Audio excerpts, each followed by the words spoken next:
correctly with the correct amount. D20 Radio, where gamers roll. www.d20radio.com.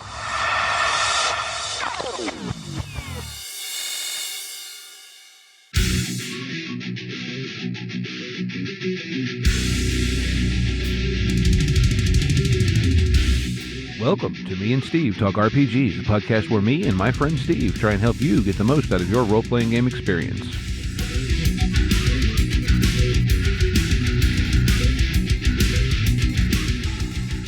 Welcome back to Me and Steve Talk RPGs. I'm here with my friend Steve. Good evening, Steve. And we have a very important guest. But before we get to that, let's go ahead and talk about our podcast for the week, Genesis Archive. Yes, the Genesis Archives, another podcast found here on the D20 Radio Network. And Genesis Archive, as you might guess, tends to the Genesis RPG system. It's an actual play podcast. Most of what they have released thus far, if not everything, because I'm sadly behind in my podcast listening, has been in their own created setting called the Unseen World, which is a mythologically based modern fantasy setting set in Las Vegas. You know, lots of tie-ins to folklore and all kinds of stuff like that. So it's really, really cool. Very good role play. Very good. We actually had their GM, Jonathan, on a long, long time ago. I do not remember the episode number. Yeah, it's been quite a while at this point, talking about their setting and everything. It's really awesome. Yeah. And you can actually also buy the setting on the Foundry on DriveThruRPG. Mm-hmm. He has a setting book out. So you can check that out if you want. And the podcast is really cool. And of course, there's all sorts of other great podcasts and blog content and all that other fun stuff. Just check out d20radio.com and you can find it all there. Also, just mentioning drive-through. I was very surprised today when I opened my web browser and got a completely different look that didn't look like it was from 20 years ago, as that has updated apparently today. Finally, they've been talking about it for so long. Yeah. And also, I do want to let people know, if anyone by chance, and I don't know when the changes happened, my game of the week that I mentioned in last week's episode, when I was trying to put the episode together, write the show notes and everything, apparently the author had temporarily pulled it down. So there's a possibility someone could have tried to click it and it basically worked as a dead link. As of today, it is back up, so you can find the Age of Blood and Gold. If you want to look for it, you can now find that again. And the link works from last week's show notes. So, that housekeeping out of the way, you mentioned we have a guest. Yes, and you met our guest in person, so I see it's only fit that you introduce him. Yes. Our guest this week is Anthony DeMinico, also known around Discord circles as LibrarianNPC. I did indeed meet Anthony at PGX last week, or a week and a half ago now, I guess it is, almost 2 weeks. He's a local game designer and also has a Kickstarter going. So welcome to Me and Steve, Anthony. Thank you for the warm welcome. So I guess I forgot to tell you this when I was telling you all about the show. Think of the show as the conversation you have after a game session. So feel free to wander and tangent and just gamer geek talk. It's the whole thing, right? You're just letting the ADHD weasel just have fun there. Yep, exactly. That you hit the nail on the head. So that's dangerous. So here's the way this works. As my understanding, Steve, you have been diagnosed with ADHD, correct? Correct, yes. Okay, I have not. I have never been tested. By all accounts, I exhibit the majority of the symptoms.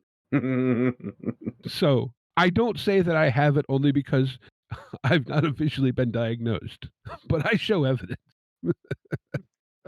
Yeah, this will be a dangerous session now, won't it? Oh, it always is.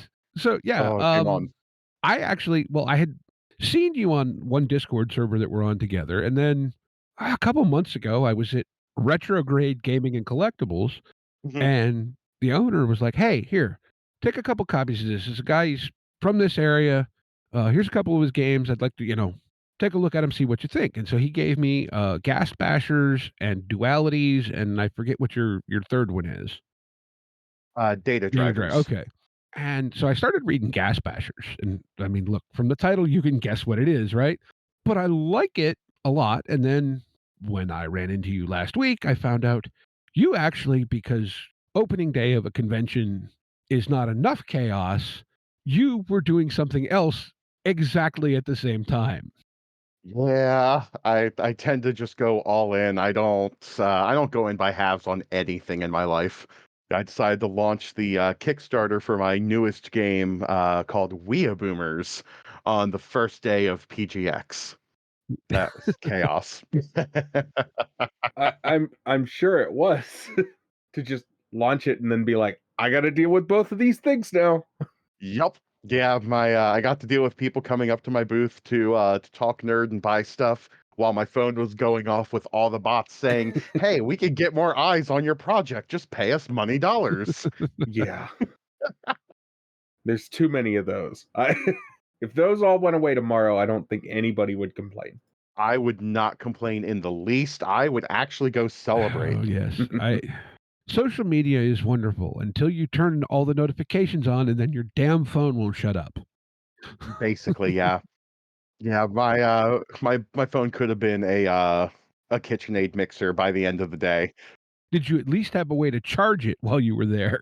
Oh yeah, yeah. I always have way too many batteries at a con. What type of con person do you think I Right. am? I mean, Hey, look, I'll be seriously. perfectly honest. PGX this year was technically my third con ever. So, That's fair. I've been doing cons in some capacity since 2009, so I'm old hand at this point. I feel you. I've been there. I was a frequent at the Pittsburgh Anime Convention, Techo. Yeah, I did that yeah. for a long, long time. So I know it's like you're like, pack the con bag. What's the con bag? Well, that's where all the deodorant lives. Well, I mean, also remember I did the NPC at Techo from like Oh yeah, that's 2009 to right. like You were the NPC. I yeah, completely forgot about that. yeah. So no, I don't kid when I say I've been doing it for a while. Yeah, I understand. Uh well, knowing that you are such a big anime fan, I'm glad to see that you have this project in place. It looks really awesome. I'll just say that right off the top.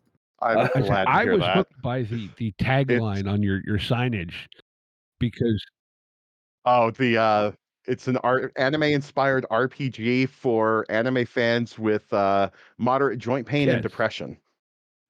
Was that yes, the yes, tagline you're referencing? that was awesome. Oh yeah, I was playing a lot of Snipe the Nerd and Self Call Out at the same time. This project is a lot of that. As someone who has had both hips replaced, I can attest to the joint pain element. So, yeah, where do you want to start with, this, your game design, philosophies, any of it? I mean, where do you want to go? I mean, do you have a place that you all like to start from besides the beginning, and then I have to start with the Big Bang Theory, or do you actually have a specific spot you all like to begin with? Um, well, I will say this. One of the things I liked about Gas Bashers, so this is a way to start sideways, Oh, yeah. uh, is the fact that it is D12 based because And yeah, the I D12 just love doesn't that. get enough love. It does not. I do love my my lonely underappreciated die, which is why I wrote Gas well, one of the many reasons why I wrote Gas Bashers in the first place, and why data drivers can use D12s and why Weeaboomers is only D12 Okay. because I like the 12-sider. It's not as swingy as a D20 and it has a slightly wider variance than a D10 and I just get to have fun with it. Well, and I know, like you were telling me when we were talking at the convention, and Steve is a bigger anime fan than I am, but part of the reason you wanted to use the system that you told me briefly about it was that it gave you access to the number 13 coming up, Yes. which apparently, and I've never noticed this, but is of frequent theme in many anime. Yeah, a lot of anime in the 80s and 90s and some of the early 2000s, you would notice that a lot of anime had 13 episodes or a number of episodes divisible by 13. And that was just like the expectation. So when I was putting this game together, I decided that 13 had to play a role somehow.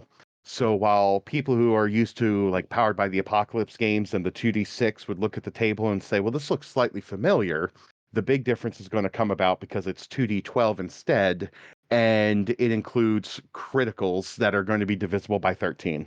Why? Because why not? Chaos reigns. Well, now, and I'm only going to ask this because I know, for example, Cult Divinity Lost calls itself a Powered by the Apocalypse game, but uses D10s, Mhm. and they modified the ranges. Now, again, based off what you just said and the short conversation we got to have amidst the convention, you kind of took the bones of Powered by the Apocalypse and went off your own way.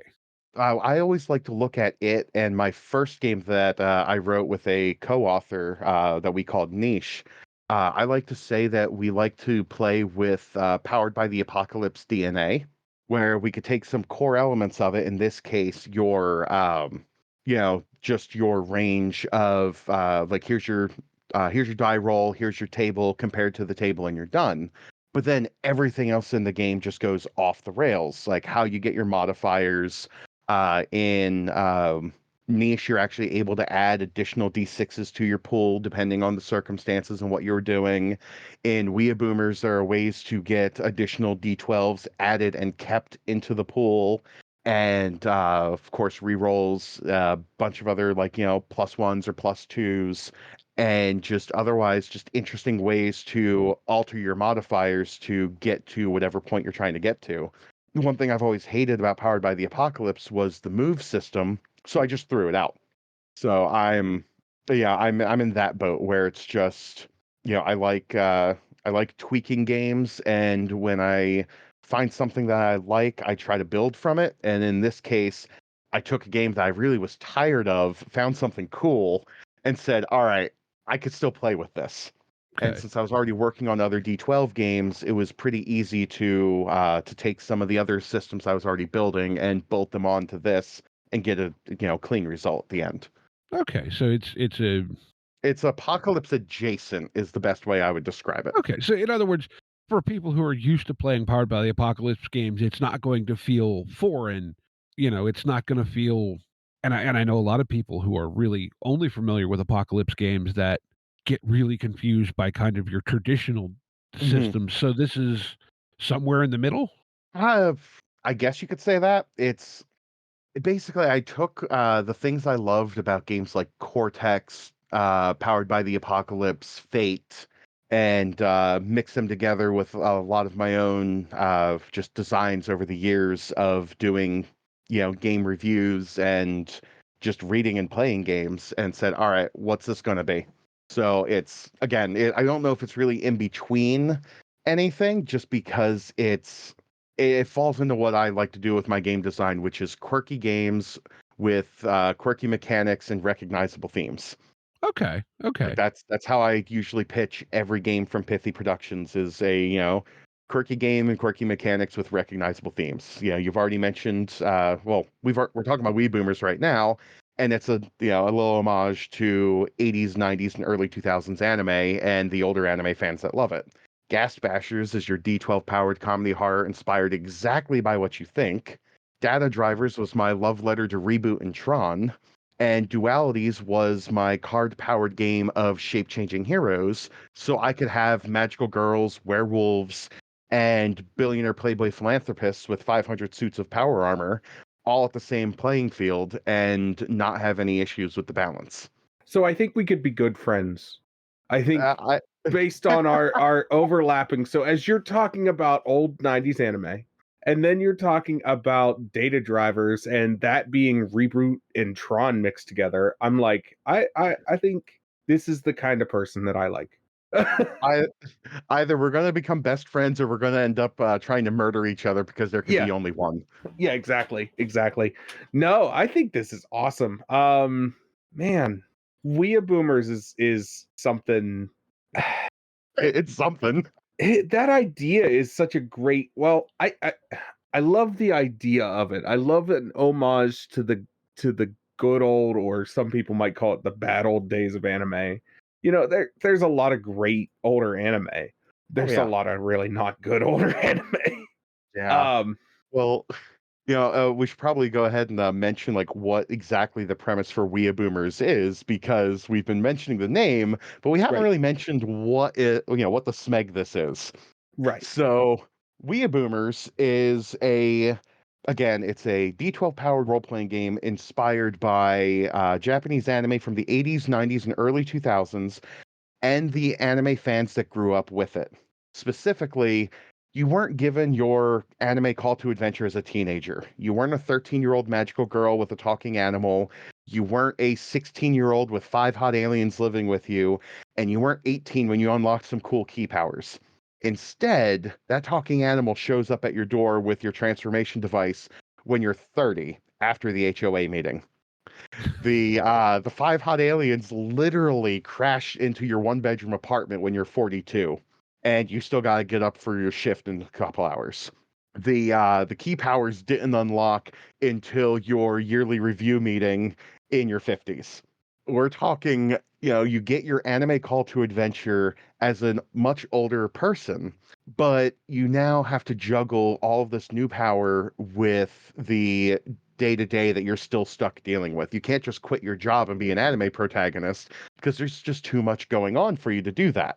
So now you're stuck here trying to deal with the obligatory adulting responsibilities of HOAs, credit scores, kids with, your marriage or failing marriage, as the case may be for some people, and your typical 9 to 5 or gig work while going out and saving the world. And good luck. So it utilizes a number of different systems to move this forward to be as tongue-in-cheek as possible. It is definitely a comedy game, not to be taken seriously, but you can ramp up the drama as you see fit, because we know there was a ton of anime drama in the 80s, 90s, and early 2000s. But comedy is the way to go. Well, I just love the fact that you and Steve and I have talked about this a little bit recently. My gaming background was largely traditional games. I started with WEG Star Wars, Call of Cthulhu, then some actually second edition D&D, and so on. Yeah. And back then was kind of when White Wolf was starting to hit big. And at the time, I didn't get what they were doing. I didn't understand that they were trying to make it about social things and internal struggles of the character, etc. So I kind of bounced off that a little bit then. I mean, I played a fair amount of it, but I didn't get the concept. Fast forward to recently, we have played a number of in our kind of weekly, sessions, whatever, these little 1-page or 200-word RPG challenge games that are very, very light on rules, but very strong on theme. And I've realized just how much fun that can be. And it feels like, specifically with this, but also in reading some of Gas Bashers, you really lean into the themes hard. I do. My goal, again, besides the recognizable themes, I also love having a game that I could hand to somebody in the morning, and by that evening, they should be able to be comfortable enough to run the game for their friends, and also more than likely have everything they need in order to play. Like dualities, when I wrote that for Zine Quest, I gave myself the twofold challenge. I wanted a game that could be quick, easy to pick up to cover that whole range that I mentioned before, like Magical Girl and all the power armor and everything else. But I also wanted a game where $10 was everything you needed to play. So here's a $5 book. You go over to your local dollar store and pick up a pack of playing cards, a pack of pencils, and a pack of note cards. That is everything you need to play the game right there. Note cards are your character sheet, pencils for obvious reasons, playing cards are your randomizer. You can now play a role-playing game and tell your stories of the craziest things you can come up with just $10. So you don't need 3 hardcover core rule books, a battle map, an army of minis, and enough dice to block up a highway. That was my goal with that one. Feel seen here. I'm good at the if you can call out. see that there's literally a stack of gaming books in the chair next to me that's, well, I can't hold my hands that far apart on camera. I have no room to judge. I mean, I have my handle LibrarianNPC for a reason. I've collected my fair share of RPGs. So, no, zero judgment. But, just to go on though, data drivers, when I wrote that, I created what I called the binary die system, which is one of the few times a binary is actually good. You're looking for odds and evens, zeros and ones. And literally any even-sided object can get the job done. So if you have a fistful of coins, you are ready to play data drivers. And Ghast Bashers, when I wrote that, I wanted to, again, have that quirkiness, but also still be accessible. You don't roll any more than 5 12-sided dice. So if you have 5d12 on the table, that's it. That is all you need, as long as everyone's willing to share. Like, I wanted something accessible for the people that don't have the money to buy games, because let's face it, we're all broke nerds. And if you're not a broke nerd right now, you probably were a broke nerd at least at one point in your life. And we all remember those days, and this is my way of being what I needed when I was just getting into the hobby. Here's a toolkit, here's a way to afford it, and have fun. Well, that's cool. I like that kind of design philosophy, if you will. I mean, what else do you want to talk about? I love the idea of what you've got going here with Weeaboomers. Were there specific anime that were kind of in mind when you were thinking about this? Well, the one of the obligatory ones is, of course, all the magical girl anime like Sailor Moon. And if you look at the cover for Weeaboomers, you will definitely see the Sailor Moon nods like right off the bat between color scheme and the fact that there's a magical girl, or as I like to joke, your Sailor Wine Mom, because that is a bottle of wine peeking out from the diaper bag. Because, there's plenty of wine moms out there.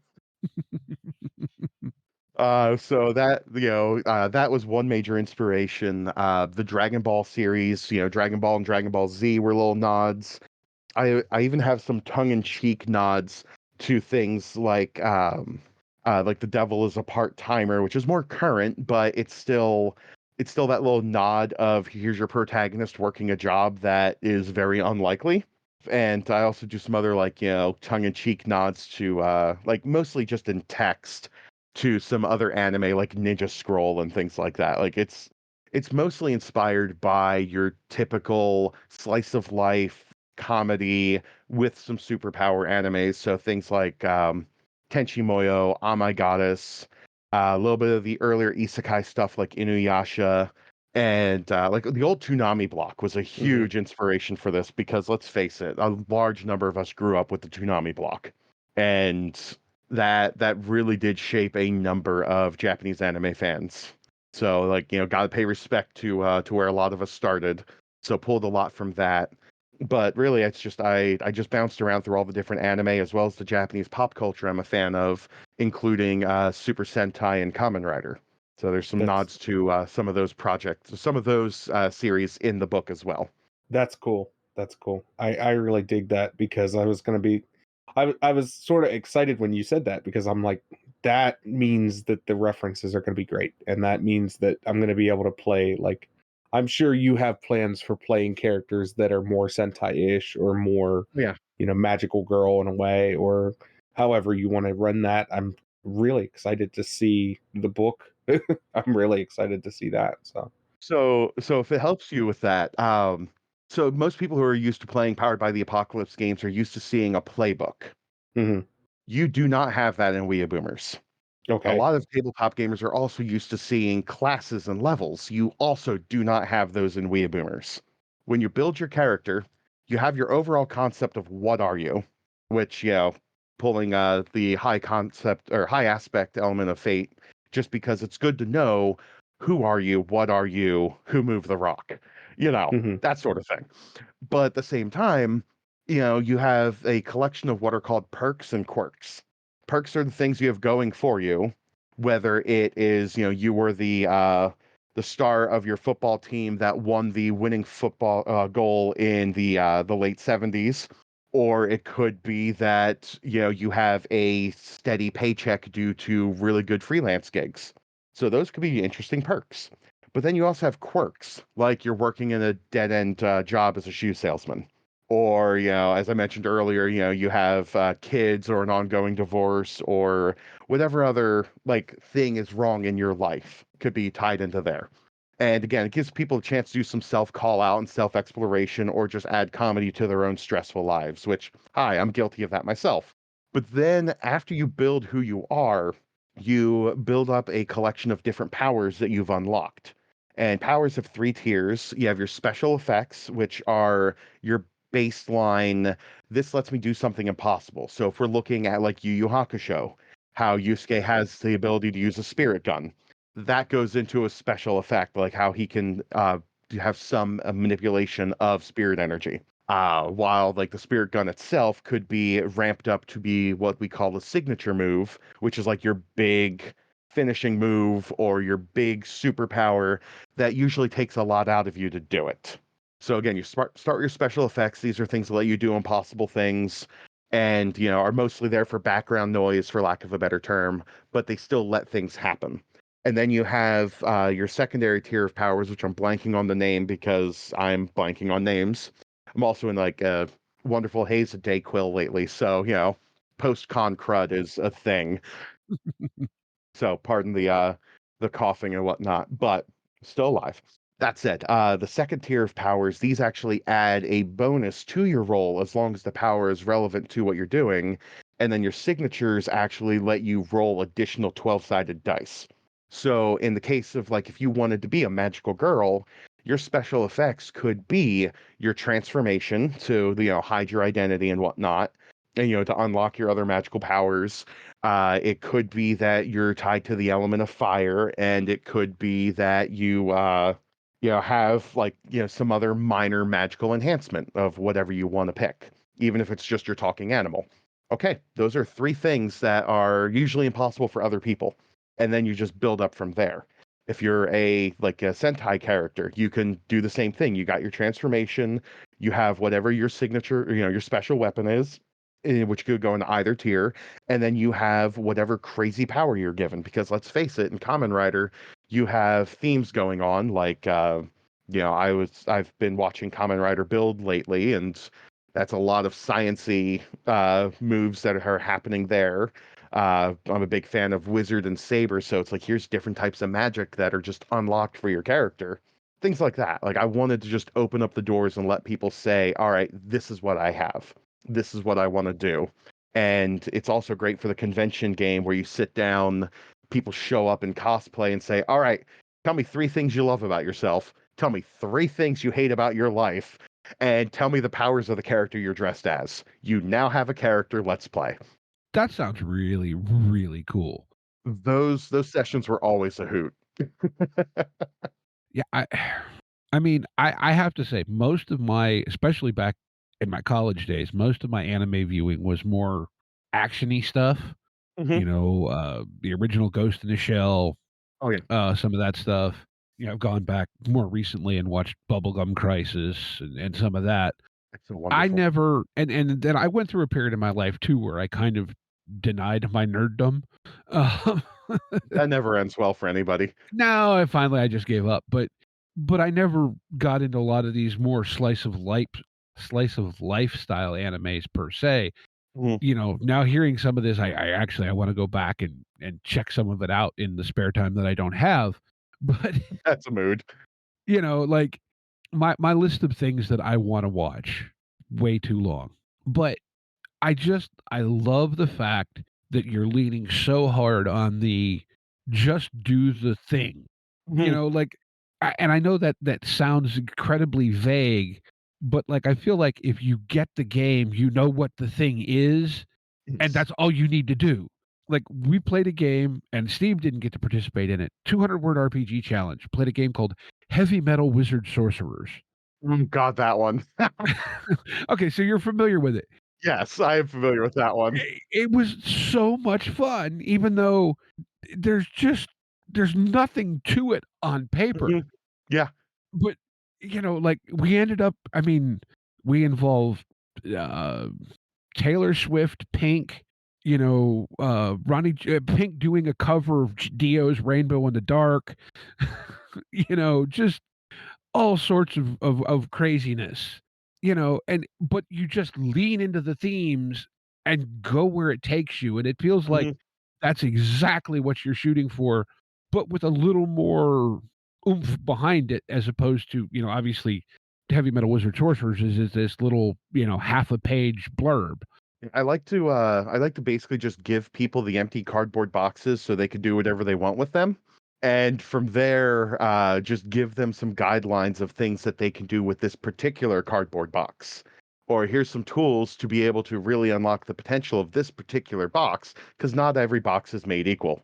I feel like this is the sticker set you play with cardboard boxes with. You're not wrong. Here's a sticker, some stickers, and some magic markers. There's some boxes. Go have fun. Because I think just about everyone that is listening to this, and probably everybody here right now, we've all done our fair share of pretend in a cardboard box and cut them open or drawn on them or done other things with them to, to go ahead and to help us tell the story that we had in our head. Didn't matter what that story was, but there was a story. It had to come out, and the cardboard box was the tool we'd use to do it. I'm doing that with RPGs. That's my goal every time I write a new game is, yes, I want a recognizable theme that people can grok on and gravitate towards and have fun with, but I also want it to be open enough that could step outside of that theme if they really want to. So while, yes, Weeaboomers is specifically a nod to your 80s and 90s and early 2000s anime, I do want people to lean outside of that with some of the more modern stuff. I do want to give people the nod of, yes, this could be an isekai or a Super Sentai or an Ultraman if you really want to get squirrely. I want people to just look at this and go, what can I do? I even had one guy lean in on comic book characters because he wasn't an anime fan. Okay, we can make that work. And that's what we did. So it's the idea of here's your cardboard box. Do whatever you want with it. There's no wrong way to do it. I'm just giving you the means to do it. Yeah, well, this feels like, and you just mentioned comic book. I don't know the comics so much as I remember the old animated series, but the Tick feels like a character that would be extremely at home, or Arthur, anything that feels very thematic towards this. I could see that. That kind of because well, especially with the fact that everything in that was so hodgepodge. There were very few coinciding themes, if I remember correctly. It's yes, Arthur was more of a moth and the Tick is, a tick. But, you had so many random villains, they had almost nothing coinciding theme-wise, if I'm remembering correctly, because it's been a hot minute since I've seen anything relating to the Tick. Yeah. I just remember the Tick in a way felt like a cartoon version of Monty Python that was trying to have a focus. I think I can get behind that idea. There was a lot of satire there, but it was so deep that it wasn't always apparent. I think my favorite version of the Tick is the Patrick Warburton live action version. I still have yet to see that. So good. It's so good. He plays such a great Tick. As much as the animated one was really good, I really like that live action one. And it very much fits into that. You're an adult and also a superhero. Because there are many characters that are dealing with I gotta go to the DMV, but I'm supposed to be on patrol today. So we're going to figure that out. Oh, man. Yup, exactly. So now I will ask you, just as someone who's not as familiar with some of your inspiration material here, do you have kind of setting kernels or you know what I'm saying? Do you have kind of little primer things in this, or is it strictly just theme and system?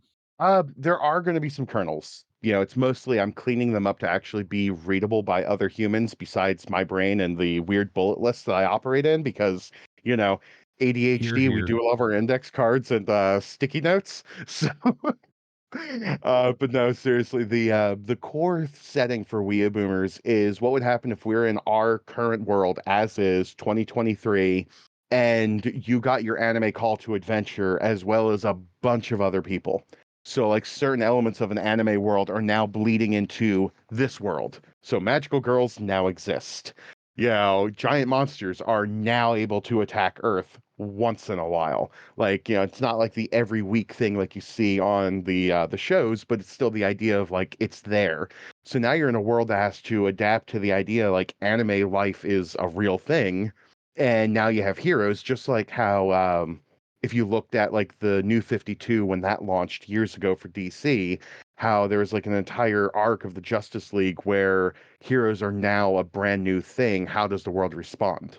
So you could tell a story like that, but of course you could scale that story as, silly or as serious as you want. Ideally, you jump it ahead a little bit and say, like, last year is when it started to happen, and now, you just got your calling. So the world's already used to it. Now you're just part of it. But again, it's up to the group to decide where they want to take that. But the core idea is anime is bleeding into our world, and you now have to deal with the ramifications of it. Okay. And from there, it's a matter of what do you want to do? Are you trying to undo it all? You're trying to emphasize it. And there are some samples in there, like, is this a multiversal encroachment? Is this a parallel world situation? Is this somebody's altering the fabric of reality? Like, what is it? Like, there's going to be some options given if I can get the page count to work. Because I gotta make choices with a finished print product for obvious reasons. But it's just the idea of it's baseline our world with anime bleeding into it and what happens from there. But outside of that, there's other options such as you are in our world and just get dropped into another world, whether it's your typical modern day anime or another like fantasy world, or even just getting abducted by the space police and now you're a new member. Give you options to make some alterations to the responsibility mechanic in order to still have that responsibility system. So you still have that tongue in cheek. Oh, great! I got to go take care of my shift while still having the various adventures and whatnot. So there's some isekai notes in there, and there's also a how did I word that one? So there's the isekai, the standard, anime bleeding into our world. Oh, living in an anime world as a side character, and then suddenly getting your protagonist called to adventure at that later age. So it'd be like watching Tenchi Muyo, and in reality, it's Tenchi's dad that gets called into the adventure and not Tenchi. It'd be like, watching Sailor Moon, and it's Usagi's mom that gets called in, not Usagi.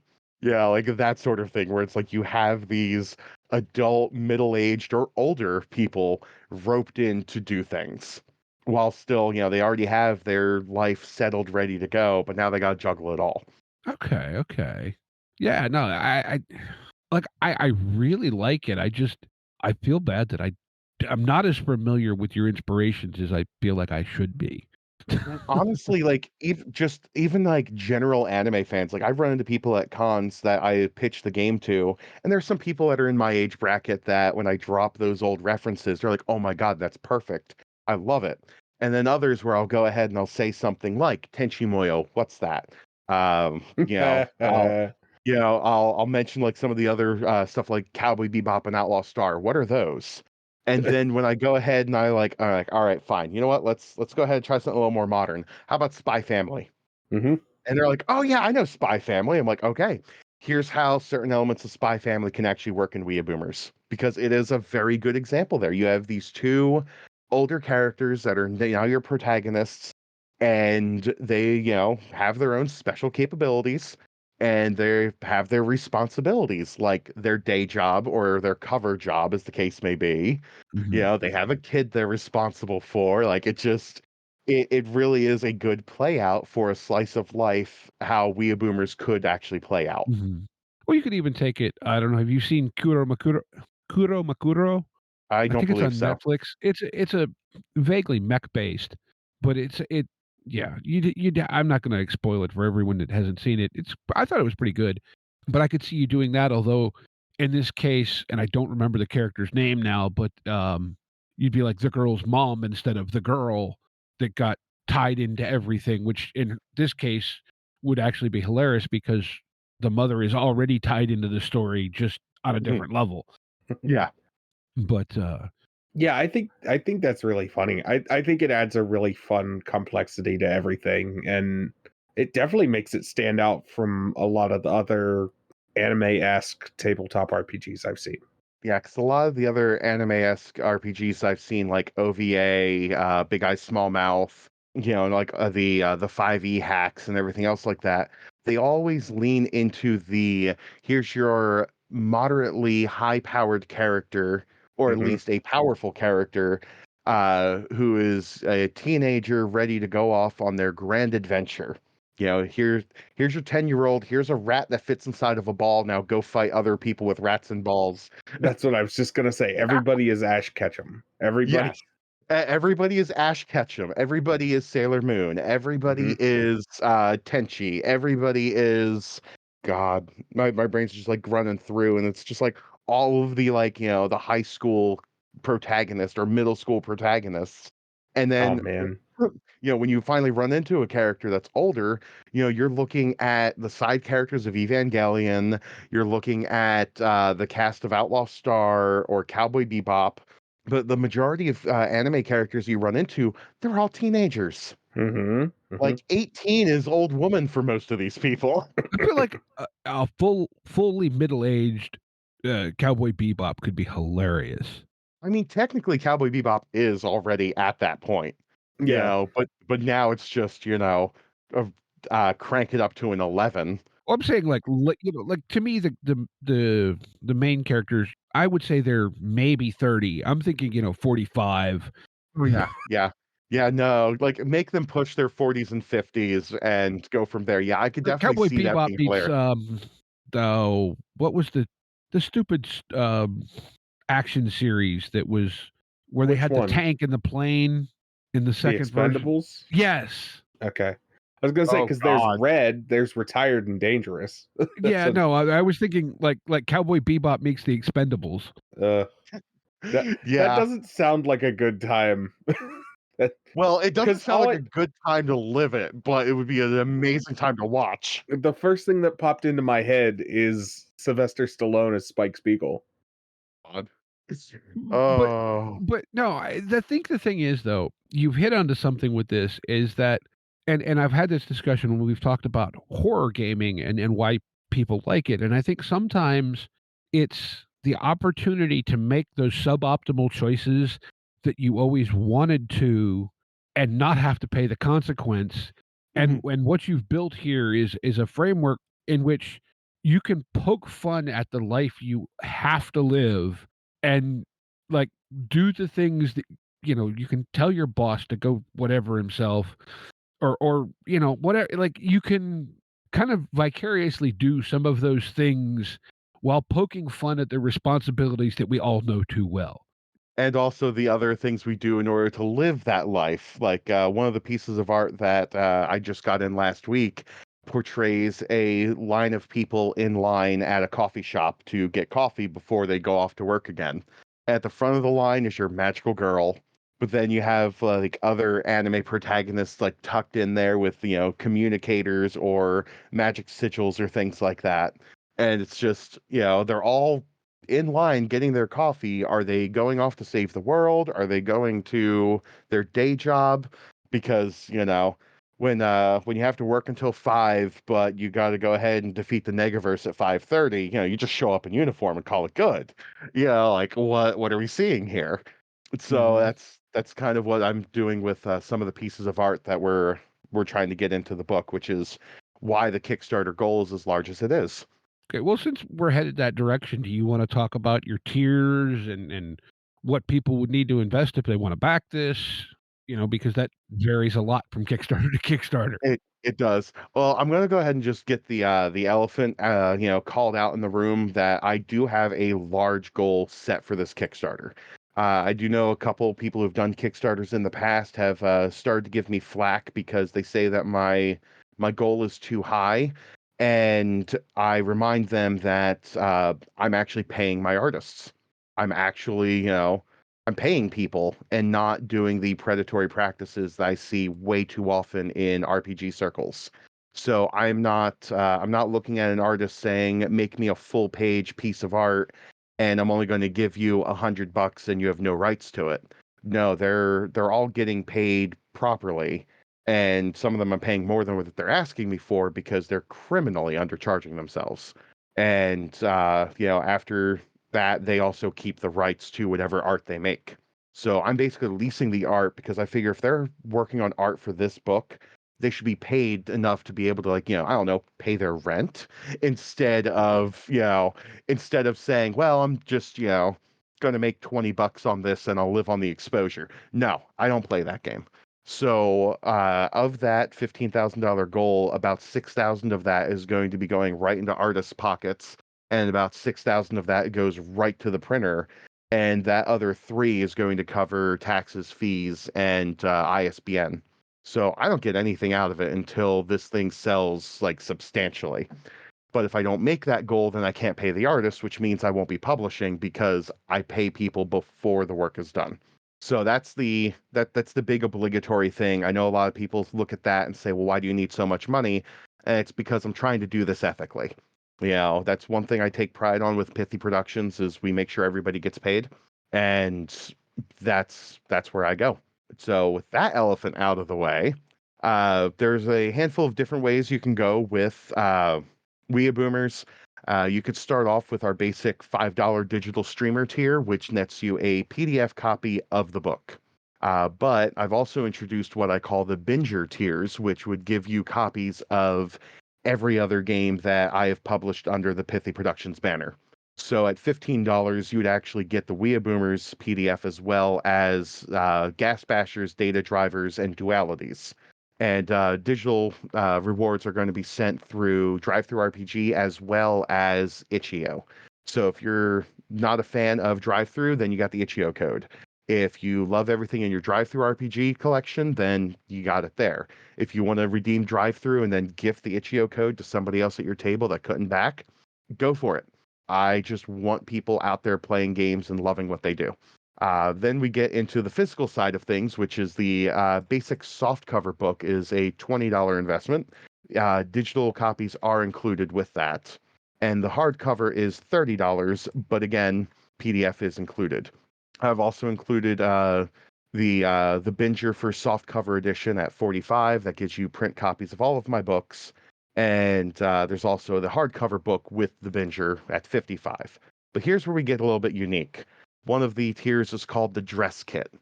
For this Kickstarter, in addition to the book itself, I will be making a collection of dice bags that are big enough to hold the book, as well as bookmarks from upcycled kimono fabric. So instead of this material sitting in a landfill, I am turning it into something really cool and useful. And it still like adds to that unique Japanese anime nod of its kimono fabric. Those are limited right now because I need to make sure I have enough fabric to go beyond the number I've set. But that is a $50 backing tier. There's also retailer bundles to allow your friendly local gaming shop to carry copies of the book. Then we get into the biggest tiers, which are the fanfic creator and the master Weeaboomer. Your fanfic creator is a $300 investment, which lets you create a character of your choosing, which will be drawn by one of our artists, and we'll also plug in a 1 to 2 page blurb to go with whatever character you've designed. Stats and everything else will also be included because that's how I always like to do these. There are 6 of them currently left in the running. That also includes the hardcover book, bag, and the bookmark. Your Master Weeaboomer tier is the most expensive at $500, which lets you basically drop an entire world on me, and we will do a full-page piece of art that will go into the book. Of that $500, the majority of that's going right to the artist. Because, again, full-page art, and I pay my artists. That's cool. I like, to hear. I know, I've heard of one other publisher that lets the artist retain their rights to the art when they use it. Off the top of my head, there may be others that I've talked to, but I only know of one other that comes to mind. And it's always good to see someone out there supporting their fellow creatives in their own projects. I just want to be the change I want to see in the world, and this is one of the ways I can do it. Will it succeed and net me $1 million? Probably not. But if I can make enough to survive and support my fellow creatives, then I'll call that a win. Well, I think Chris Spivey told us one of the things that someone told him early on when he got into game design was, what's the best way to make $1 million in game design? Start with 2. You- exactly. But no, and that's the thing, to digress a little bit here. The thing that I've discovered doing this podcast and talking to, the variety of creators that we have, man, so many of these RPG creators, they're not doing it. Yes, they want to make enough money that they're not wasting their time, Hmm. but they're doing it because they love it. Oh yeah, They're hands doing it down. because, like, yeah, one thing that sticks in my mind, when we talked with Jay Little, who created the narrative dice system from FFG Star Wars, the initiative system in that game is rather unique. And Jay told us, he said it all happened because he was at a D&D session and he was playing the cleric and he rolled the first initiative. And he's like, but I'm a healer. There's no one hurt for me to heal. Hmm. Wait a minute. I'm writing a game. I can fix this problem. And yes, even at that, he was I think at that stage, a full-time game designer, but you know what I mean? That statement, that story is the passion behind it and the fact that, yes, he was doing it to get paid, but he loves doing it. Hmm. It's a happy coincidence that he could make money doing it, I think, from his perspective. And I feel like, that sentiment is a lot more prevalent, especially in the small indie design community, where it's really just about, hey, look, I want to make this cool stuff and have other people enjoy it. That's exactly the case. I've given out more copies of my games than I have sold because I want people to actually play the game.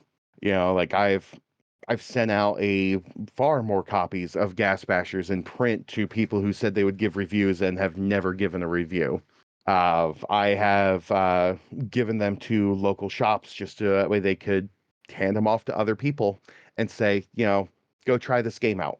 And like, I do not go through a con without sending at least one free copy of a PDF off somewhere.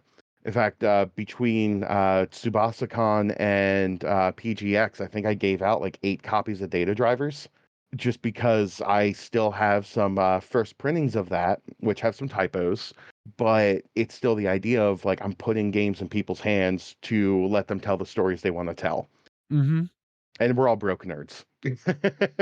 Well, right, and that struck such a chord with me when you said that because, and well, going to give you a minute in a little bit here to talk about the other side of Pithy Productions, but I got so put off by Fourth Ed D&D because it almost required the use of minis, and I started gaming as a broke ass college student, and we played Theater of the Mind because we were all broke college students. And Hmm. yeah, somebody may have had a few minis, but most of us didn't. Oh, I remember those days. And look, I mean no disrespect to anyone who is really into minis and that style of gaming, right? There's nothing at all wrong with that. Nothing I at all. think minis painting is the people who can paint well are freaking amazing. Okay, I Agreed. wish I could. It's another thing that I keep thinking about getting into, but I know how obsessive my personality is, and Hmm. it's a hill I don't want to fall off of. Oh no, I feel that. I got into mini painting at a rough time of my life where like I really went like head first into it. It was like right as my divorce was really driving my myself it was just really just ruining my life at that point. It's just a really rough patch. And I got into mini painting because it was an artistic endeavor that I could see visible results. And there's just something therapeutic about sitting there painting minis. So I get that. It's very easy to fall in that rabbit hole and go, "Oh crap, where'd the day go?" Hmm. Oh, and like I said, I know my personality is such that I do. And again, I think this is amongst to call, as we've called ourselves, the gamer nerd community. We tend to be very obsessive Mm. and just dive all in on whatever the thing is. Mhm. And most of us have 17 various things that we dove into wholeheartedly, and now we haven't touched them for 5 years. Yeah. But they're And all in the usually that's closet because we yep. want to get back to it. And that's just one closet. Right, right. But yeah, this is a good segue into the other side of Pithy Productions. So I do game design. That's what I'm passionate about. I love doing that. But my former partner, when I first started my business, she was giving me some input and advice because she's had her business for years before I even started. And she said that obviously one book is not going to fill the table. I'm like, I know. I got to come up with other things. So she had a spare 3D printer, threw it at me, and said, "Go learn." So next thing I knew, I found some royalty-free files, and or Creative Commons attribution license that were still okay for commercial use. Like Miguel Zavala. I always forget his last name. MZ4250 on most socials. Like he has a wonderful collection that people can do whatever they want with. But like, grab some of his stuff. I started getting some licenses on Patreon, and I just started printing fan art of pop culture as 3D minis. And now I can let people come to my booth. We get to talk nerd because I have pop culture stuff. And if they're a tabletop nerd, great. They can get a mini of their favorite character or their favorite villain that they always wanted to punch in the face and bring that home to play at their game. Or if they don't do any type of tabletop, then they could still find something pop culture based that they could pick up, paint, and put on their table to be a decoration as they see fit. So I do quite a bit of 3D printing as a way to fill in the rest of my table space. And then, just that basically pays my rent so I can keep going. Well, that's cool. That's a space that I would love to be more involved in, and I just haven't taken the plunge yet. It is definitely a plunge in and of itself. There's quite the learning curve, and when you want to sell, it gets really dicey because you need to obviously have permission from the artist to sell if you want to stay on the up and up. And I, again, as you've heard me say about paying my artists before, I like to keep everything on the up and up. So if an artist says, yeah, you could sell at cons but not on your website, then I don't sell on my website. If they say you can print and sell this figure but not this one, then that's what I do. At the end of the day, we're all just trying to make a buck and survive, so why should I interfere with theirs? Hmm. So you have a website for Pithy Productions then? It is just simply pithy-productions.com. I'm still working on getting all of the minis uploaded because moving definitely made me prioritize where things were. And my priority was move, get the printers set up, and then start doing all those back-to-back cons I've been doing since, mid-July. That's a run. Yeah. Yeah, I did CharCon, attended Techo to do some outreach for finding artists for Weeaboomers, helped out with some SCA stuff, did Huntington Comic and Toy Con, had a weekend off. Let's see. Then it was the West Virginia Pop Con. Then I was helping out at the Pittsburgh Renaissance Festival for basically all of the other weeks leading up to PGX. And then after PGX, I had 3 days to restock as much as I could in printing and then get on the road for SubasaCon in Charleston, West Virginia. And then I came back here and just died for a couple days. Thus my statement of I'm in like a Dayquil haze because all those events I've been doing, the con crud has probably been lingering and I was just too stupid to let it kick in. Yeah, I know. I So had a bout with a con crud or a cold or something last week, so yeah, mostly ugh. through it now. But It's not fun. So, but yeah, so I've been like going nonstop. So the website has suffered a little bit, but I have added a couple new artists that do video games and anime, and as minis. And even though my games don't emphasize the use of minis, there are some ways to utilize minis in my game. So it's just nice being able to carry them with my games. And then if you don't want to use them for my games, or if you can't because the rules aren't there for it, well, guess what? Go ahead, grab them for your favorite game. we're playing pretend anyway. Who needs a rule book? Right? Who needs rules? But all right. Well, I mean, anything else you want to say about Weeaboomers, your other games, or anything else you want to plug while you're here aside from what you already mentioned? Honestly, I think that's really the gist of it. I just throw myself into my game design. I'm trying to get Weeaboomers to be a printed reality. If it doesn't succeed, I'll find another way later. And if you are a fan of tabletop minis, drop me a line. I will be more than happy to figure out, do I have something or can I find something to either get you the game that you want or the mini you want? Because that's what we do here, right? That sounds really, really cool. Steve, you have any further questions or? No, I think all of my questions have pretty much been answered. So I usually am pretty good at that, where I just tend to know what people are about to ask and say, here you go. I'm like the best and the worst person to interview. Well, Steve and I have a running joke that despite the fact that we don't do any sort of prep for these interviews, I somehow managed to ask all the questions Steve was going to. he does beat me to that. I will be like, okay, I'm going to ask him this, and this, and then Steve will go, so what about this, that, this, and the other thing? Huh. So that's But just rude. well, it's life. It is. It is life. With all that being said, let's go ahead and move into Game of the Week. Woohoo! Game of the week! Game of the week. Game of the week. All right, so we've briefed you on the rule for Game of the Week, but would you like one of us to go first, and then you can join in at some point later, so you get a kind of a feel for how we do it, or? I'd like one of you to go first, just so I can actually hear what all you throw in with the name, just Okay. because, that will help me, know what I'm saying here. All right. What, you want to go first, Steve, or would you like me to? Why don't you go first? All right. So this week, I'm gonna. I found this. It's another little game. We'll set you back all of $4.95 for the PDF for the core of the game, if you will. And it's a game called Black Star from Lakeside Games. Now, reading the blurb, it says darkness has fallen over the galaxy.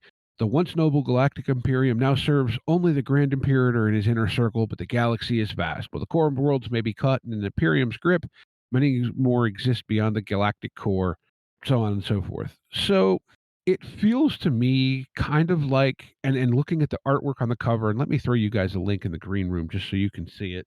It looks kind of like a cartoon / anime hybrid of Star Wars, but I'm sensing a little bit of 40K somewhere in this too. I don't know if that's just me, but I've sort of looked past, well, not looked past this, but looked at it a couple times and never really used it. Just not something that I was like, oh, I'm going to grab this, but it looks really cool. I mean, it's $5. They do have a supplement out called the Black Star Companion, which would be all of another $5, which is additional rules and information for the game. So for $10, you get all the things. Plus, there's some adventures and so on and so forth. It says it uses, pretty simple, light rules engine. In fact, it claims to be a rules light sci-fi role-playing game you can carry around in your pocket, using what they're calling the Furious Games engine. So I don't know exactly what it is, but it doesn't look like it's going to be that complicated. It feels like it just wants you to lean into the themes and have a good time, which sometimes, as much as some of us like our granularity and our bonus to this and bonus to that and blah, blah, blah, sometimes it's fun to try and do the thing that you're going to fail at because it's just fun. And you know what I mean? Like it's not about having the bonuses and everything. It's about doing the thing and seeing what happens. And this feels like a game that wants you to do that. So yeah, that's going to be mine. It's called Black Star. That's a good choice. So, Steve, would you like to go next, or you want to put me on the spot? I'm going to put you on the spot just for that. Okay. Thanks. I thought we were friends, man. All right. So what I'll throw in is one that actually just arrived for me this week called Fabula Ultima. Oh yeah, I've heard of this. So I was looking at it a while ago and finally pulled the trigger to get the book. I've been waiting for it to finally be released in the U.S. as a physical print and not just a PDF. got the PDF for it, as part of the bundle, and was flipping through it, and it's like, yeah, this is exactly what I was hoping for.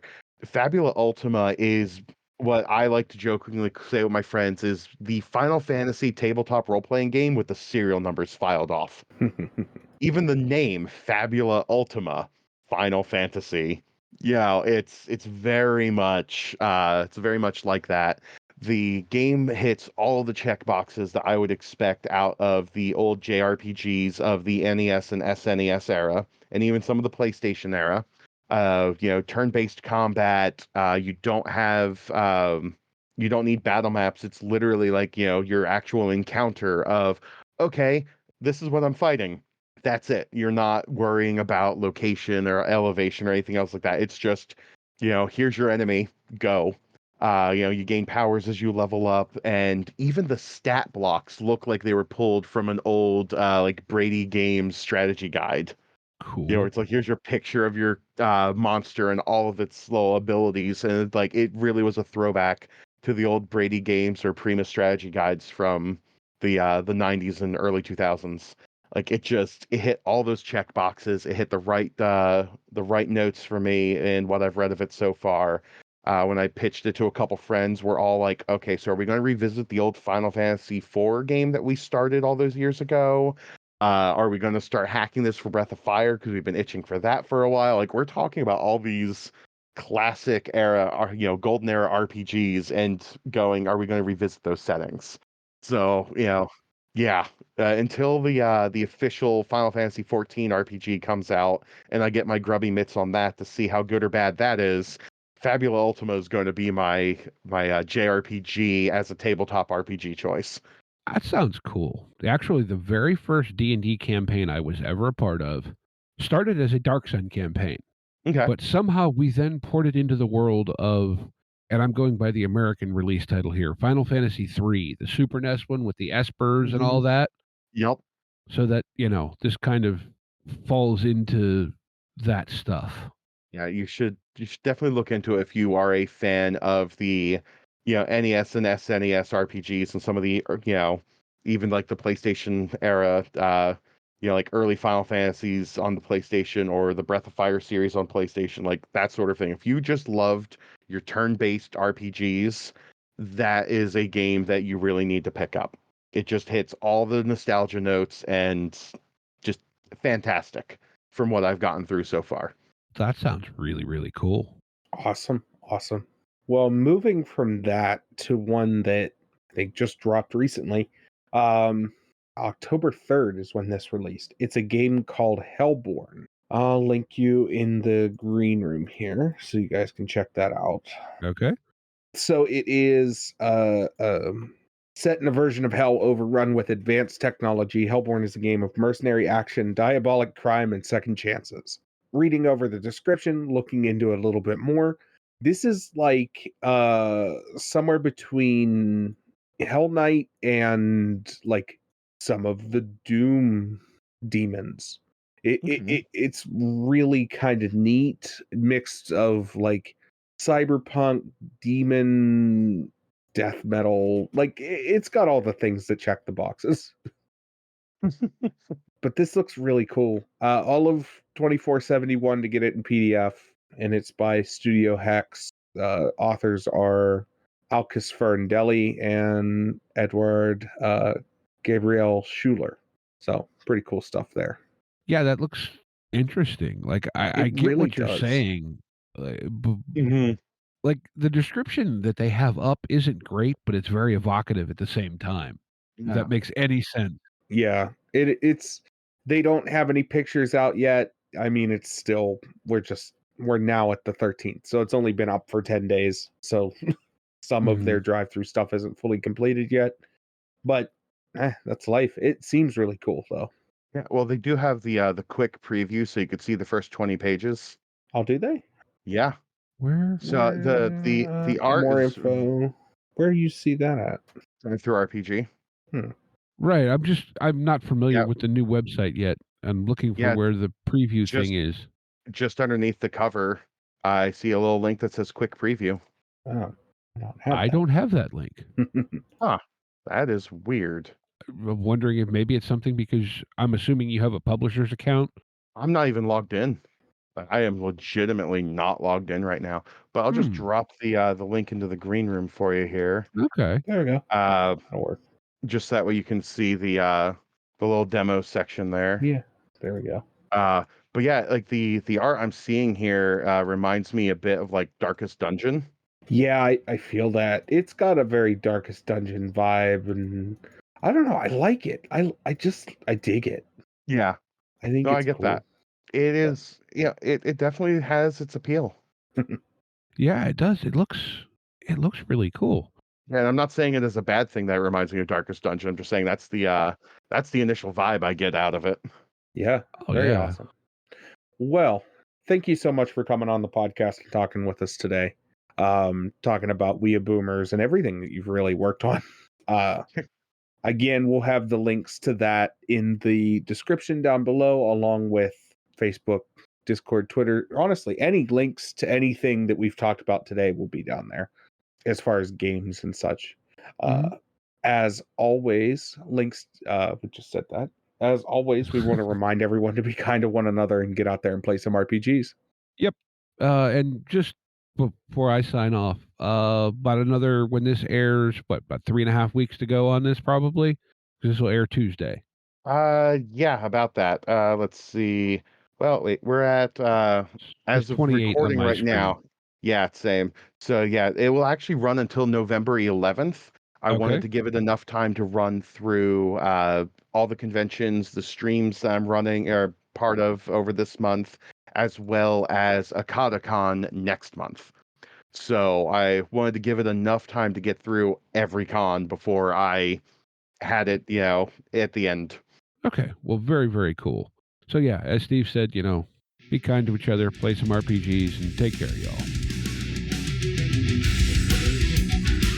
Intro and outro music by the band 12 Noon. You can email us at meandsteverpg@gmail.com. You can find us on Twitter and RPGs.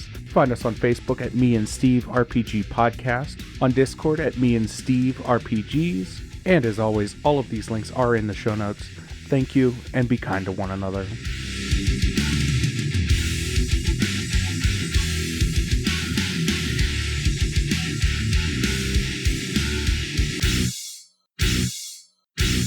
How much for the cigar? Cigar, $20, dog. You gotta go down the street to the store and buy that.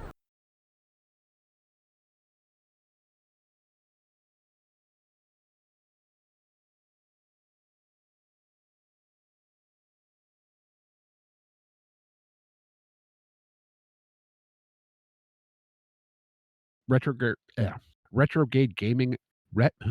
I cannot speak Words are this hard. evening. Words are hard. They are.